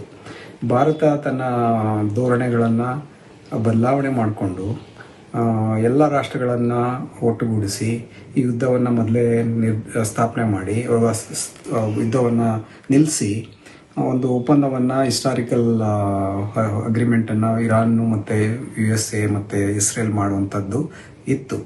ಈ ಒಂದು ಅವಕಾಶವನ್ನು ಭಾರತ ಕೈಚೆಲ್ಲಿ ಕೊಡ್ತಿರುವಂಥದ್ದು. ಈಗ ಪಾಕಿಸ್ತಾನ ಅದನ್ನು ಉಪಯೋಗಿಸ್ಕೊಳ್ತಾ ಇರುವಂಥದ್ದನ್ನು ನಾವು ಗಮನಿಸ್ಬೋದು. ಮತ್ತು ಈ ಯುದ್ಧ ಮತ್ತೆ ಸ್ಟಾರ್ಟ್ ಆದರೆ ಅನಿಶ್ಚಿತತೆ ಕಂಟಿನ್ಯೂ ಆಗುತ್ತೆ. ಎಲ್ಲರೂ ಒಂದು ಒಳ್ಳೆಯ ನಿರ್ಧಾರಕ್ಕೆ ಬರ್ತಾರೆ ಮತ್ತು ಯುದ್ಧ ನಿಲ್ಲಿಸಿ ಒಂದು ಶಾಂತಿ ಒಪ್ಪಂದ ಆಗುತ್ತೆ ಅನ್ನೋದನ್ನು ನಾವು ಎದುರು ನೋಡಬೇಕಾಗಿದೆ. ಕೇವಲ ಕಾಶ್ಮೀರ ಮಾತ್ರವಲ್ಲ, ಕರ್ನಾಟಕದ ಅಲಿಪುರದಲ್ಲೂ ಕೂಡ ಕದನ ವಿರಾಮ ಘೋಷಣೆಯ ಸಂಭ್ರಮಾಚರಣೆ ಮನೆ ಮಾಡಿದೆ. ಚಿಕ್ಕಬಳ್ಳಾಪುರ ಜಿಲ್ಲೆಯ ಗೌರಿಬಿದನೂರು ತಾಲೂಕಿನ ಅಲಿಪುರದಲ್ಲಿ ಆಯತ್ ಉಲ್ಲಾ ಖಮೇನಿ ಸಾವಿನಿಂದ ಶೋಕ ಆವರಿಸಿತ್ತು. ಇದೀಗ 14 ದಿನಗಳ ತಾತ್ಕಾಲಿಕ ಕದನ ವಿರಾಮದಿಂದ ತುಸು ನಿರಾಳರಾಗಿದ್ದಾರೆ. ಅಲಿಪುರದಿಂದ ನಮ್ಮ ಪ್ರತಿನಿಧಿ ಚರಣ್ ಒಂದು ಪ್ರತ್ಯಕ್ಷ ವರದಿಯನ್ನು ನೀಡಿದ್ದಾರೆ. ಅಲ್ಲಿ ಯಾವ ರೀತಿಯ ವಾತಾವರಣ ಇದೆ ಬನ್ನಿ ನೋಡೋಣ. ಮಧ್ಯಪ್ರಾಚ್ಯ ರಾಷ್ಟ್ರಗಳಲ್ಲಿ ಯುದ್ಧದ ಕಾರ್ಮೋಡ ಜೋರಾಗಿತ್ತು. ಆ ಒಂದು ಯುದ್ಧದ ಕಾರ್ಮೋಡದಲ್ಲಿ ಇರಾನ್ನ ನಾಯಕ ಖಮೇನಿಯ ಹತ್ಯೆ ಕೂಡ ಆಗುತ್ತೆ. ಈ ಒಂದು ಹತ್ಯೆಯನ್ನ ಖಂಡಿಸಿ ಮತ್ತೆ ಆ ಒಂದು ಹತ್ಯೆಯ ನೋವೇನಿದೆ ಅದನ್ನ ತೋರಿಸಿ ಇದೇ ಅಲಿಪುರದಲ್ಲಿ ಬೃಹತ್ ಶೋಕಾಚರಣೆಯನ್ನ ಮಾಡಲಾಗುತ್ತೆ. ಅದರ ಜೊತೆಗೆ ಪ್ರತಿಭಟನೆಯನ್ನ ಕೂಡ ನಡೆಸಲಾಗುತ್ತೆ. ಈ ಒಂದು ರಸ್ತೆಯ ಇಕ್ಕೆಲಗಳಲ್ಲೂ ಕೂಡ ಸುಮಾರು 14,000ಕ್ಕೂ ಹೆಚ್ಚು ಜನ ಬಂದು ಆ ಒಂದು ಶೋಕಾಚರಣೆಯಲ್ಲಿ ಭಾಗಿಯಾಗ್ತಾರೆ. ಶಾಂತಿಯುತವಾಗಿ ಶೋಕಾಚರಣೆಯನ್ನ ನಡೆಸುವಂತಹ ಕೆಲಸವನ್ನ ಕೂಡ ಮಾಡ್ತಾರೆ. ಅದಾದ ಬಳಿಕ ಪ್ರಮುಖವಾಗಿ ಅಲಿಪುರದಿಂದ ಇರಾನ್ನಲ್ಲಿ ವಿದ್ಯಾಭ್ಯಾಸವನ್ನ ಮಾಡ್ತಾ ಇರುವಂತಹವರು, ಅದರ ಜೊತೆಗೆ ವ್ಯಾಪಾರವನ್ನ ನಡೆಸ್ತಿರುವಂತಹವರು ನೂರಾರು ಜನ ಇದ್ದಾರೆ. ಹೀಗಾಗಿ ಒಂದಿಷ್ಟು ಜನರಲ್ಲಿ ಆತಂಕ ಕೂಡ ಮನೆ ಮಾಡಿತ್ತು. ಯಾಕಂತ ಹೇಳಿದ್ರೆ ಅಮೆರಿಕ ಮತ್ತೆ ಇರಾನ್ನ ನಡುವೆ ದಿನದಿಂದ ದಿನಕ್ಕೆ ಯುದ್ಧದ ಕಾರ್ಮೋಡ ಜೋರಾಗ್ತಾ ಇತ್ತು. ಯುದ್ಧ ಆತಂಕವನ್ನ ಸೃಷ್ಟಿ ಮಾಡ್ತಾ ಇತ್ತು. ಇದರಿಂದಾಗಿ ಭಯದ ವಾತಾವರಣ ಕೂಡ ಜನರಲ್ಲಿ ಸೃಷ್ಟಿಯಾಗಿತ್ತು. ನನ್ನ ಮಗಳು ಅಥವಾ ನನ್ನ ಮಗ ಅಲ್ಲಿ ಏನು ಮಾಡ್ತಾ ಇದ್ದಾನೆ, ಏನಾದರೂ ಸಮಸ್ಯೆ ಆಗಬಹುದಾ ಅನ್ನುವಂಥ ಭಯ ಇತ್ತು. ಇದೀಗ ಕದನ ವಿರಾಮ ಘೋಷಣೆ ಆದ ಒಂದು ದೃಷ್ಟಿಯಲ್ಲಿ ಈ ಒಂದು ಜಾಗದಲ್ಲಿ ಒಂದು ರೀತಿಯ ನಿರಾಳತೆ ಕಾಣ್ತಾ ಇರುವಂಥದ್ದು. ಯಾಕಂತ ಹೇಳಿದ್ರೆ ಯುದ್ಧ 40 ದಿವಸಗಳ ಕಾಲ ಏನು ಯುದ್ಧ ನಡೆಯುತ್ತೆ, ಆ ಒಂದು 40 ದಿವಸ ದಿವಸಗಳು ಕೂಡ ಈ ಇಲ್ಲಿನ ಜನರಿಗೆ ನಿದ್ದೆ ಮಾಡೋದೇ ಕಷ್ಟ ಅನ್ನುವಂಥ ಪರಿಸ್ಥಿತಿ ನಿರ್ಮಾಣ ಆಗಿತ್ತು. ಯಾಕಂತ ಹೇಳಿದ್ರೆ ಪ್ರತಿಯೊಂದು ಮನೆಯಿಂದ ಕೂಡ ಹೋದಂಥವ್ರು ಇರಾನ್ನಲ್ಲಿ ವ್ಯಾಪಾರ ಆಗಿರ್ಬೋದು ಅಥವಾ ವಿದ್ಯಾಭ್ಯಾಸ ಮಾಡುವಂಥವ್ರು ಆಗಿರ್ಬೋದು, ಎಲ್ಲವೂ ಕೂಡ ಇರಾನ್ನಲ್ಲಿ ಇದ್ರು. ಆದರೆ ಇದೀಗ ಅಲಿಪುರದಲ್ಲಿ ಒಂದು ರೀತಿಯಾದಂತಹ ನಿರಾಳತೆಯ ಭಾವ. ಯಾಕಂತ ಹೇಳಿದ್ರೆ ಯುದ್ಧ 2 ವಾರದ ಮಟ್ಟಿಗೆ ಸ್ತಬ್ಧ ಆಗ್ತಾ ಇದೆ. ಕದನ ವಿರಾಮವನ್ನ ಕೂಡ ಘೋಷಣೆಯಾಗಿದೆ. ಈ ಬಗ್ಗೆ ಮಾತಾಡ್ಲಿಕ್ಕೆ ಇಲ್ಲಿನ ಸ್ಥಳೀಯ ನಿವಾಸಿಗಳಿದ್ದಾರೆ, ಅವ್ರನ್ನೇ ಮಾತನಾಡಿಸ್ತಾ ಹೋಗ್ತೀನಿ. ಸರಿಗ 2 ವಾರಗಳ ಕಾಲ ಯುದ್ಧ ವಿರಾಮ ಘೋಷಣೆ ಆಗಿದೆ, ಎಷ್ಟು ಸಂತೋಷ ಮತ್ತೆ ನಿರಾಳತೆ ಇದೆ ಅಂತ? ಭಾಳ ಸಂತೋಷ ಆಗಿದೆ. ಇದೇ ಥರ ಇದು ಕಂಟಿನ್ಯೂ ಆದರೆ ಎಲ್ಲರಿಗೆ ಒಳ್ಳೆಯದು. ಒಂದು ನಮಗೆ ಗ್ಯಾಸು ಪೆಟ್ರೋಲ್ದು ಅಂತಲ್ಲ, ಎಲ್ಲ ಇದಕ್ಕೆ ನಮಗೆ ಕಷ್ಟ ಆಗ್ತೈತೆ ನಮ್ಮ ಇಂಡಿಯಾದಲ್ಲಿ. ಇವಾಗ ಅವ್ರಿಗೆ ಅಲ್ಲಿ ಶಾಂತಿ ಆದ್ರೂ ನಮಗೆ ಶಾಂತಿ ಥರನೇ ಒಳ್ಳೆಯದು. ಇದು ಕಂಟಿನ್ಯೂ ಆಗಬೇಕು ಅಷ್ಟೇ. ಸರ್, ಎಷ್ಟು ಭಯ ಆಗ್ತಾ ಇತ್ತು ಈ ಒಂದು ಯುದ್ಧ ನಡಿಬೇಕಾದ್ರೆ? ಎಷ್ಟು ಭಯ ಆಗ್ತಾ ಇತ್ತು? ಹೌದು, ಮೊನ್ನೆ ಎಲ್ಲ ಟ್ರಂಪ್ ಅವರು ಎಲ್ಲ ಸಿವಿಲೈಸೇಷನ್ಗೆ ನಾವು ಇದು ಮಾಡಿಬಿಡ್ತೀವಿ ಅಂತ ಹೇಳಿದರು, ಪಾಷಾಣ ಇದಕ್ಕೆ ಕಳಿಸ್ತೀವಿ ಅಂತ ಹೇಳಿದ್ರು, ಶಿಲಾಕಾಲ ಇದು ಮಾಡ್ತೀವಿ ಅಂತ ಹೇಳಿದರು. ಅದಕ್ಕೋಸ್ಕರ ನಮಗೂ ಸ್ವಲ್ಪ ಭಯ ಇತ್ತು, ಆತಂಕ ಇತ್ತು. ಯಾಕಂದರೆ ನಮ್ಮ ಅಲಿಪುರವರು ಅಲ್ಲಿ ಸಾಕಷ್ಟು ಜನ ಇದ್ದಾರೆ, ಅದಕ್ಕೆ ಸ್ವಲ್ಪ ಆತಂಕ ಇತ್ತು. ಕದನ ವಿರಾಮ ಆಯಿತು, ಒಳ್ಳೆಯದು. ಇದು ಕಂಟಿನ್ಯೂಸ್ ಆದರೆ ಒಳ್ಳೆಯದು. ಮತ್ತೆ ಇವಾಗ ಜೂನಲ್ಲಿ ಆಯಿತು, ಮತ್ತೆ ಇವಾಗ ಫೆಬ್ರವರಿ ಸ್ಟಾರ್ಟ್ ಆಯಿತು. ನೆಕ್ಸ್ಟ್ ಯಾವಾಗ ಆಗುತ್ತೋ ಏನೋ ಅಂತ ನಮಗೆ ಸ್ವಲ್ಪ ಭಯ ಐತೆ. ಸರ್, ಈಗ ಸಂಪೂರ್ಣವಾಗಿ ಈ ಒಂದು ಯುದ್ಧ ನಿಲ್ಲುವಂಥ ಭರವಸೆ ಇದೆಯಾ ನಿಮಗೆ ಅಂತ? ಇಲ್ಲ ಸರ್, ಆ ಟ್ರಂಪ್ ಇರೋವರೆಗೂ ಮತ್ತು ಇಸ್ರಾಯೇಲ್ ಅದು ಈ ನೆತನ್ಯಾಹು ಇರೋವರೆಗೂ ಯಾರಿಗೂ ನೆಮ್ಮದಿ ಇಲ್ಲ. ಇವ್ರು ಯಾವಾಗ ಸ್ಟಾರ್ಟ್ ಮಾಡ್ತಾರೆ ಗೊತ್ತಿಲ್ಲ, ಇವ್ರು ಯಾವಾಗ ಕದನ ವಿರಾಮ ಅಂತ ಹೇಳ್ತಾರೆ ಅದು ಗೊತ್ತಿಲ್ಲ, ಅವ್ರು ಏನು ಮಾಡ್ತಾರೆ ಅವ್ರಿಗೆ ಗೊತ್ತಿಲ್ಲ. ಕ್ಯಾಮ್ರಾ ಪರ್ಸನ್ ಕೃಷ್ಣ ಜೊತೆಗೆ ಚರಣ್, ರಿಪಬ್ಲಿಕ್ ಕನ್ನಡ, ಚಿಕ್ಕಬಳ್ಳಾಪುರ. ಕಾಂಗ್ರೆಸ್, ಬಿಜೆಪಿ ಮತ್ತು ಪ್ರಾದೇಶಿಕ ಪಕ್ಷಗಳ ತ್ರಿಕೋನ ಸ್ಪರ್ಧೆಗೆ ಸಾಕ್ಷಿ ಆಗಲಿರುವಂತ ಅಸ್ಸಾಂ, ಕೇರಳ, ಪುದುಚೇರಿಗೆ ನಾಳೆ ಮತದಾನ ನಡೀತಾ ಇದೆ. ಇದರ ಜೊತೆಗೆ ನಾಳೆ ರಾಜ್ಯದಲ್ಲಿ 2 ಕ್ಷೇತ್ರಗಳಲ್ಲಿ ಉಪಚುನಾವಣಾ ಅಖಾಡದಲ್ಲಿಯೂ ಕೂಡ ಮತದಾನ ನಡೀಲಿಕ್ಕಿದೆ. ಚುನಾವಣಾ ಆಯೋಗ ಎಲ್ಲ ರೀತಿಯ ಸಿದ್ಧತೆಯನ್ನ ಮಾಡಿಕೊಂಡಿದೆ. ಯಾವ ರೀತಿಯ ಸಿದ್ಧತೆಗಳಾಗ್ತಾ ಇದೆ, ಮತದಾನಕ್ಕೆ ಯಾವ ರೀತಿಯ ಪ್ರತಿಕ್ರಿಯೆ ವ್ಯಕ್ತವಾಗ್ತಾ ಇದೆ, ಒಂದು ಸಂಪೂರ್ಣ ವರದಿ ಇರುವಂತಹದ್ದನ್ನು ನೋಡ್ಕೊಂಡು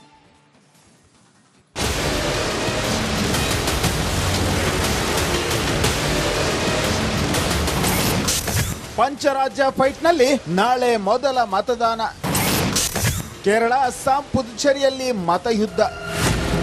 ದೇವರನಾಡು ಕೇರಳ, ಈಶಾನ್ಯ ಭಾರತದ ಅಸ್ಸಾಂ ಮತ್ತು ಕೇಂದ್ರಾಡಳಿತ ಪ್ರದೇಶ ಪುದುಚೇರಿಗೆ ನಾಳೆ ಭಾರೀ ಬಿಗಿ ಭದ್ರತೆ ನಡುವೆ ಮತದಾನ ಜರುಗಲಿದೆ. ಮುಕ್ತ ಮತ್ತು ನ್ಯಾಯಸಮ್ಮತ ಮತದಾನಕ್ಕೆ ಚುನಾವಣಾ ಆಯೋಗ ಸಕಲ ಸಿದ್ಧತೆಗಳನ್ನು ಪೂರ್ಣಗೊಳಿಸಿದ್ದು ಬೆಳಗ್ಗೆ 7ರಿಂದ ಸಂಜೆ 6 ಗಂಟೆವರೆಗೆ ಮತದಾನ ನಡೆಯಲಿದೆ.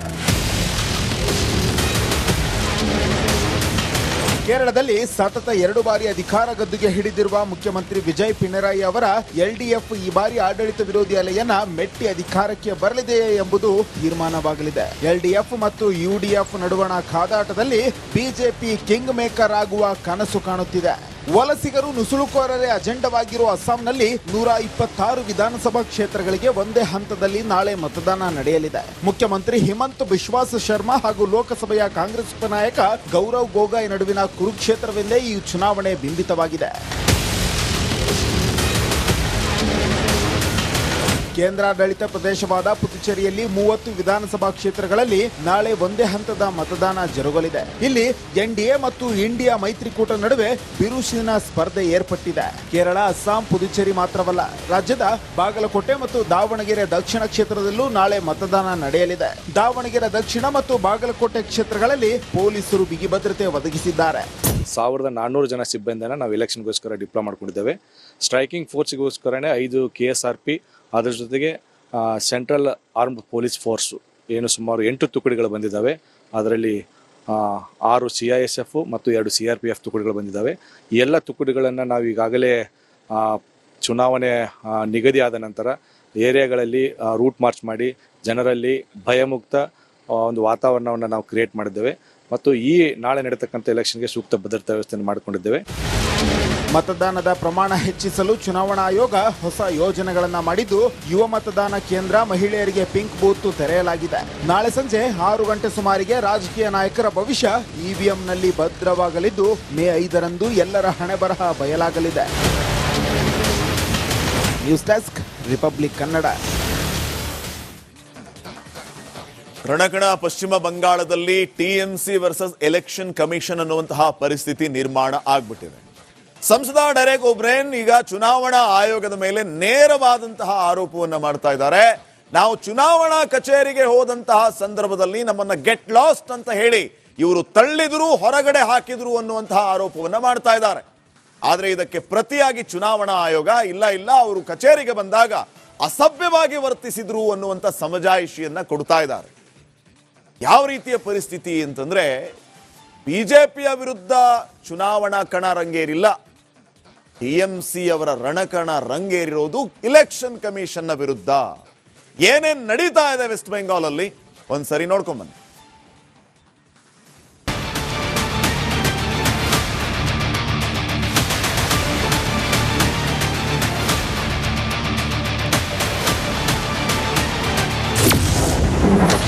ಪಶ್ಚಿಮ ಬಂಗಾಳದಲ್ಲಿ ತಾರಕಕ್ಕೇರಿದ ಜಟಾಪಟಿ. ಚುನಾವಣಾ ಆಯೋಗದ ವಿರುದ್ಧ ಟಿಎಂಸಿ ಕಿಡಿ. ಪಶ್ಚಿಮ ಬಂಗಾಳದ ರಣಕಣ ದಿನದಿಂದ ದಿನಕ್ಕೆ ಕಾವು ಪಡೆದುಕೊಳ್ತಾ ಇದೆ. ಅದರಲ್ಲೂ ಚುನಾವಣಾ ಆಯೋಗದ ಜೊತೆಗೆ ಆಡಳಿತಾರೂಢ ಟಿಎಂಸಿಯ ಸಂಘರ್ಷವಂತೂ ತಾರಕಕ್ಕೇರಿದೆ.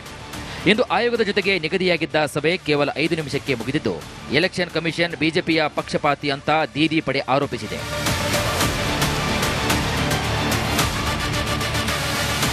ಪಶ್ಚಿಮ ಬಂಗಾಳದಲ್ಲಿ 2 ಹಂತದ ಮತದಾನ ನಡೆಯಲಿದ್ದು, ಚುನಾವಣಾ ಆಯೋಗ ಹಿರಿಯ ಅಧಿಕಾರಿಗಳಿಂದ ಹಿಡಿದು ಸಣ್ಣವರನ್ನು ಕೂಡ ಎತ್ತಂಗಡಿ ಮಾಡಿದೆ. ಆಯೋಗದ ಈ ನಡೆಗೆ ಟಿಎಂಸಿ ಕೆಂಡ ಕಾರಿದೆ. ಈ ಬಗ್ಗೆ ಇಂದು ಚುನಾವಣಾ ಆಯೋಗದ ಅಧಿಕಾರಿಗಳ ಜೊತೆಗೆ ಸಭೆಗೆ ಹೋಗಿದ್ದ ಟಿಎಂಸಿ ನಿಯೋಗ 5 ನಿಮಿಷದಲ್ಲಿ ಹೊರಗೆ ಬಂದಿದೆ. I want to tell you what the election commissioner chief election commissioner told us within 7 minutes of the meeting. Get lost. This is what the chief election commissioner told the Trinamool Congress delegation. Get lost का हिंदी क्या होता है? निकल जाओ यहाँ से, निकल जाओ यहाँ से. ये इलेक्शन कमिश्नर बोला लास्ट में, तो हम निकल जाए. हम लोग निकल आए. ಡೆರೆಕ್ ಒಬ್ರೇನ್ಗೆ ಆಯೋಗ ತಪರಾಕಿ. ಇನ್ನು ಚುನಾವಣಾ ಆಯೋಗದ ಅಧಿಕಾರಿಗಳ ಮುಂದೆ ಧ್ವನಿ ಜೋರು ಮಾಡಿದಂತಹ ಡೆರೆಕ್ ಒಬ್ರೇನ್ಗೆ ತಪರಾಕಿ ಬಿದ್ದಿದೆ. ಇಂತಹ ಅಶಿಸ್ತಿನ ನಡವಳಿಕೆಯನ್ನ ನಾವು ಸಹಿಸೋದಿಲ್ಲ ಅಂತ ಕೇಂದ್ರ ಚುನಾವಣಾ ಆಯೋಗ ವಾರ್ನ್ ಮಾಡಿದೆ. ಭವಾನಿಪುರದಿಂದ ದೀದಿ ನಾಮಿನೇಷನ್. ಪಶ್ಚಿಮ ಬಂಗಾಳದ ಮುಖ್ಯಮಂತ್ರಿ ಮತ್ತು ತೃಣಮೂಲ ಕಾಂಗ್ರೆಸ್ ಮುಖ್ಯಸ್ಥೆ ಮಮತಾ ಬ್ಯಾನರ್ಜಿ ತಮ್ಮ ಭದ್ರಕೋಟೆ ಭವಾನಿಪುರದಿಂದ ಇಂದು ಅಧಿಕೃತವಾಗಿ ನಾಮಪತ್ರವನ್ನು ಸಲ್ಲಿಸಿದ್ದಾರೆ. ಕೋಲ್ಕತ್ತಾದ ಅಲಿಪುರ ಸರ್ವೆ ಕಟ್ಟಡದಲ್ಲಿ ಅವರು ತಮ್ಮ ಉಮೇದುವಾರಿಕೆಯನ್ನ ಸಲ್ಲಿಸಿದರು. ಈ ಸಂದರ್ಭದಲ್ಲಿ ಅವರ ಆಪ್ತ ಫಿರ್ಹಾದ್ ಹಕೀಂ ಮತ್ತು ಅಪಾರ ಸಂಖ್ಯೆಯ ಪಕ್ಷದ ಕಾರ್ಯಕರ್ತರು ಸಾಥ್ ನೀಡಿದರು. 2011ರಿಂದ ಸತತ 3 ಬಾರಿ ಈ ಕ್ಷೇತ್ರವನ್ನ ಪ್ರತಿನಿಧಿಸಿರುವಂತಹ ಮಮತಾ ಬ್ಯಾನರ್ಜಿ ಅವರು ಇದೀಗ 4ನೇ ಬಾರಿಗೆ ಇಲ್ಲಿಂದ ಅದೃಷ್ಟ ಪರೀಕ್ಷೆಗೆ ಇಳಿದಿದ್ದಾರೆ. ಭವಾನಿಪುರ ಕ್ಷೇತ್ರ ಹೈ ವೋಲ್ಟೇಜ್ ಸ್ಪರ್ಧೆಗೆ ಸಾಕ್ಷಿಯಾಗಿದೆ. ಬಿಜೆಪಿಯ ಪ್ರಭಾವಿ ನಾಯಕ ಮತ್ತು ವಿಧಾನಸಭೆಯ ವಿರೋಧ ಪಕ್ಷದ ನಾಯಕ ಸುವೇಂದು ಅಧಿಕಾರಿ ಅವರು ಮಮತಾ ಬ್ಯಾನರ್ಜಿ ವಿರುದ್ಧ ಇದೇ ಕ್ಷೇತ್ರದಿಂದ ಸ್ಪರ್ಧಿಸಿದ್ದು, ಮೇ 5ರ ಫಲಿತಾಂಶ ಇಬ್ಬರ ರಾಜಕೀಯ ಭವಿಷ್ಯವನ್ನ ನಿರ್ಧರಿಸಲಿದೆ. News desk, Republic Kannada.